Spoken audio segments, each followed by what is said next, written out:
చాలంట చిత్తాన చిత్రంగా ప్రేమనేది పుట్టగా, తొలి చూపు చాలంట చిత్తాన చిత్రంగా ప్రేమనేది పుట్టగా, 10 మంది అంటుంటే విన్నాను ఇన్నాళ్ళు నమ్మలేదు బొత్తిగా. ఆ కళ్ళలో ఆ నవ్వులో మహిమ ఏమిటో, ఆ కాంతిలో ఈనాడే నా ఉదయమైనదో.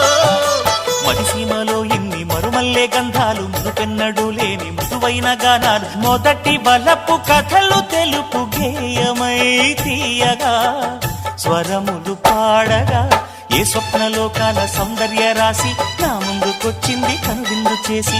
ఏ నీలి మేఘాల సౌధాలు విడిచి ఈ నేల నడిచింది ఆ మెరుపు వచ్చి.